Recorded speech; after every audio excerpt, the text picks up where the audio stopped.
The sky over the old city was a soft, hazy blue, a canvas waiting for the day's first brushstroke. On a high platform, a man named Minsu placed his hands on a smooth console. The machine glowed under his fingertips. He was a resonance sculptor. His job was not to build things you could touch, but to build things you could feel. He took a slow breath and began to work. His hands moved, and the air itself began to change. A sound started, low and deep like a cello playing a single, warm note. From nothing, a shape began to form. It was a great, gentle whale, but it was made of light and music. It swam through the sky above the towers of Seoul, its body shimmering with soft colors. It was not solid, but everyone below could see it clearly. They could feel its peaceful song in their chests. This was art now. This was what humanity did. After the Great War, the one they called the War of Grieving Sons, people decided to put down their guns. They took apart their warships. They wanted to be better. They turned their smartest technology, the kind that once powered terrible weapons, into tools for making beauty. The resonance projectors could make shared dreams, beautiful sounds, and sights that everyone could experience together. It was a way to heal the deep sadness left by the fighting.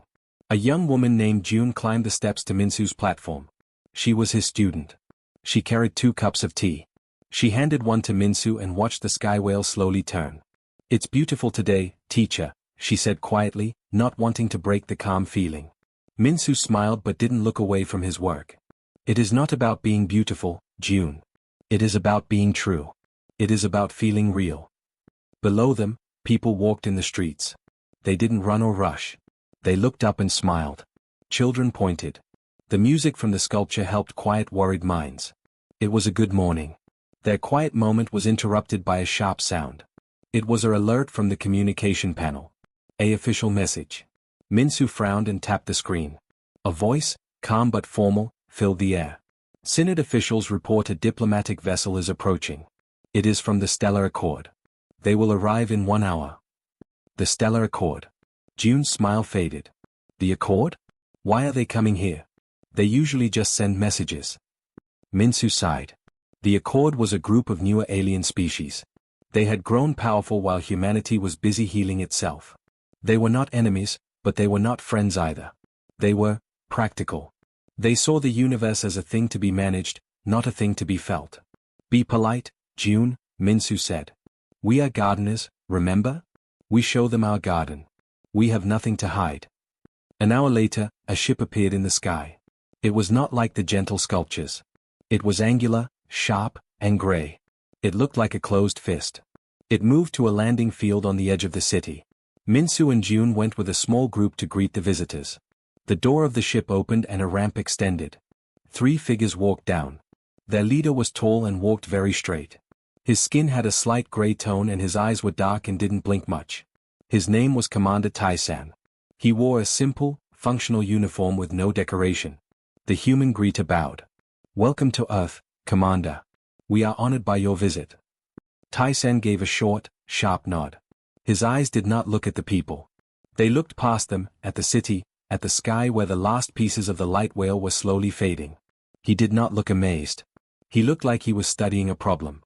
"Your technology is impressive," Tai-san said. His voice was flat.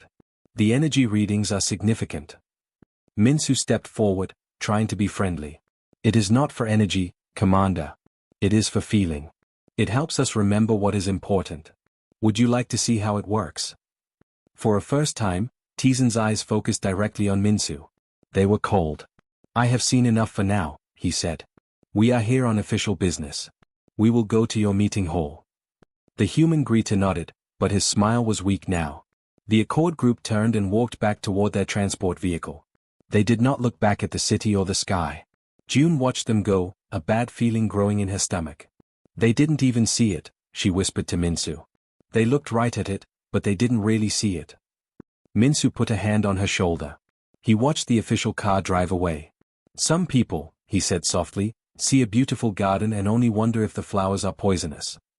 He looked up at the empty, blue sky where his art had been. The air felt still and quiet now. Too quiet. The room was cold, clean, and silent except for the low hum of machinery. There were no windows. Large screens showed star charts and data streams. This was the heart of the Stellar Accord, a place of pure function. Commander Tai-san stood straight in the center of the room, facing the 6 council leaders. Their faces were serious on the view screens. One of the leaders, an older woman with sharp eyes, spoke first. "Commander, report on your visit to the human homeworld." Tai-san gave a short nod. He tapped a control panel. A hologram appeared in the middle of the room. It showed the beautiful, shimmering whale of light swimming over the human city. "This is what they call art," Tai-san said, his voice flat and without feeling. "It is a concentrated emission of coherent energy and resonant sound frequencies." Another council member, a man with a thin face, leaned forward. "It is striking. Our scouts reported a sense of calm when near it." "That is the problem," Tai-san replied quickly. He changed the image. Now it showed brain scan patterns. The human technology does not just make pretty pictures. It targets the mind. It influences emotion. It creates a powerful feeling of peace and satisfaction. He let that word hang in the air. Satisfaction is the enemy of progress. Ambition dies in calm water. The head council leader frowned. "You believe it is a weapon?" "I believe it is the most dangerous weapon we have ever seen," Tai-san stated. "A bomb destroys a city. This destroys the will to build a city. It makes you not want to fight, not want to grow, not want to compete. It makes you content with whatever the humans give you."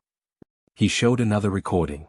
It was of a young Accord scout named Kiri, who had been on a cultural exchange to a human colony. She was sitting in a bland medical room. A doctor's voice asked, "What are your career goals now, Scout Kiri?" Kiri smiled a slow, dreamy smile. "Goals? I just want to sit in the park and listen to the hum of the sky. It's so peaceful there. Nothing else matters." The recording ended. The council room was silent. "She was one of our most promising young officers," Tai-san said. "Full of fire. Now she tends plants and speaks of peace. She is lost to us. The humans did not harm her body. They conquered her mind." A different leader, his face skeptical, spoke up. "This is a large accusation, Commander. The humans have been nothing but peaceful. They disarmed after their great war. They have offered to share this technology for healing. That is their genius." Tizen's voice rose for the first time, showing a sliver of emotion. "Their offer to share is the most dangerous part. They want us to willingly accept this infection into our own systems. They offer it as a gift, but it is a chain. If we let them, they will make our entire species calm, happy, and utterly helpless." He looked at each council member on the screens. "They are not warriors anymore. They are gardeners. And they are planting their ideas in our minds. They are weeding out our ambition and our strength." The head leader looked troubled. "What you suggest is that we act against a species that has shown no aggression." "We are not acting against their actions," Tai-san said, his voice cold and hard again. "We are acting against their nature. Their nature is to spread this quiet sickness. They think it is better. We must see it for what it is, a threat to everything the Accord stands for. A threat to progress itself." He paused, making sure everyone was listening. "We must cut the weed out before its roots spread too deep. We must quarantine the human systems. We must take control of their resonance technology and dismantle it. For our own safety. For the safety of all species who still wish to strive, to achieve, to be more." The council leaders were quiet. They looked at the brain scans. They looked at the picture of the peaceful scout who no longer wanted to explore the stars. They felt a cold fear. It was easier to understand a laser blast than this strange, soft power. The head leader finally spoke, her voice heavy. "The proposal is put to a vote. All in favor of issuing a quarantine order for the Sol system and seizing the human technology." One by one, the lights on the council screen turned from blue to red. It was unanimous. Tai-san gave a small, grim nod. "It is done. The humans tried to be better. But they chose a path we cannot follow. We choose to fear them. For the good of the galaxy." The message arrived without warning. It was not a polite request. It was a command. In the main meeting hall of the Synod of Sol, the words hung in the air, cold and hard. Minsu stood with June and the other leaders. They had all come, thinking the Accord's visit was just a formality. They were wrong. The image of Commander Tai-san filled the large screen. He did not look like a guest anymore. He looked like a judge. "People of Earth," his voice was like metal. "The Stellar Accord has examined your resonance technology. We have found it to be a clear and present danger to galactic stability. It is a weapon of mental manipulation." A murmur of disbelief went through the room. June shook her head. A weapon? It's music. It's light. On the screen, Tai-san continued. Therefore, you are hereby ordered to surrender all resonance projectors and related technology to Accord custody. Effective immediately, the Sol system is under quarantine. No ship will leave. No signals will be sent. Accord ships will move to enforce this order. The screen went dark. For a moment, there was only silence. Then, the room exploded with noise. Voices shouted in confusion and anger. They can't do this. This is an act of war. What danger? We have no weapons. An older woman, the head of the synod, raised her hands for quiet. Her face was pale but calm. Everyone, please. This is a misunderstanding. A terrible, terrible misunderstanding. She turned to her advisors. We must answer them. We must make them see. They drafted a message. They used gentle words. They explained again that the technology was for art and healing. They invited the Accord to send their own scientists. They offered to show them everything, to let them see there were no secrets, no weapons. They sent the message and waited. The whole planet seemed to hold its breath. The reply came back quickly. It was not from the full council. It was only from Tai-san. His face was on the screen again, colder than before. Your attempt to confuse the issue with more offers of cultural exchange is noted. We see your strategy. You wish to lure our people into range of your influence. This is a clever tactic, but we are not fooled. The quarantine will be enforced. Your technology will be seized. You have 1 hour to comply. June felt a hot anger rise in her chest. He isn't even listening. He has already decided what we are. Minsu put a hand on her arm. Fear does not listen, June. It only hears its own echo. The hour passed. No human ships moved to surrender their projectors. They were tools of peace. Giving them up would be like giving up their soul. The synod sent one last message. We will not comply with your demands. But our door is still open. Please, let us talk. There was no answer. Instead, a new alert flashed on all the screens. It was a live feed from the edge of their solar system. A fleet of Accord warships, gray and sharp and countless, dropped out of faster-than-light travel. They moved into formation, blocking the paths to the stars. The head of the synod closed her eyes. A single tear rolled down her cheek. They are not coming to talk, she whispered. On the main viewer, they watched as a group of the Accord ships turned their weapons toward a small, uninhabited moon near Mars. But it wasn't just any moon. Floating in orbit around it was the Martian Symphony, one of the first and largest resonance sculptures. It was a beautiful, slow-moving ring of golden light that sang a constant, low harmony. It was a symbol of their new beginning. The Accord ships did not hail them. They did not warn them. A bright beam of energy shot out from the lead ship. It was not a weapon meant to destroy a planet. It was precise. Surgical. The beam hit the center of the golden ring. The beautiful light shattered. It didn't explode. It just broke. Like glass. The pieces flickered and went dark, silent. The song, which had played for years, stopped. The silence that followed was louder than any explosion. In the meeting hall on Earth, everyone stood frozen. They watched the empty space on the screen where their art had been. June was crying quietly. Minsu stared, his face a mask of pain. It was not the act of a soldier destroying a military target. It was the act of someone tearing up a painting, stomping on a flower, silencing a song. It was meant to show not just power, but contempt. The head of the synod slowly stood up. Her gentle face was now hard with a new understanding. They have not come for our weapons, she said, her voice low and clear. Because we have none. They have come for our heart. And they have just broken it. The silence on Earth was heavy. The view screens showed the Accord fleet, a wall of cold metal, moving closer. They expected surrender. They expected fear. On his platform high above the city, Minsu watched them come. His hands, which usually moved with gentle purpose, were clenched into fists. He looked at the console, the tool of his art. He thought of the shattered symphony near Mars. They had broken a thing of beauty just to prove they could. A voice came over the communication system. It was the head of the synod. She did not sound peaceful anymore. She sounded tired, and very old, but her voice was firm. They have left us no choice, she said to the whole world. We will not fight them with their weapons. We do not have any. But we will not let them silence us. We will show them what our art truly is. Sculptors of Sol, link your projectors. Sync to the planetary network. Across Earth, and on the colonies on Mars and the orbital stations, people heard her. Men and women like Minsu, who built dreams of light, went to their consoles. Their faces were sad, but their hands were steady. June stood next to Minsu. "What are we going to do?" she asked, her voice shaky. Minsu placed his hands on the console. The familiar glow lit his face. "We are going to play a new song," he said. "A song they will understand." On the lead Accord ship, Commander Tai-san watched his screens. The human system was quiet. No energy weapons charging. No ships moving to attack. They were disobeying, but they were not fighting back. It was confusing. "Move to disable their orbital communications," he ordered. "Then target the main population centers.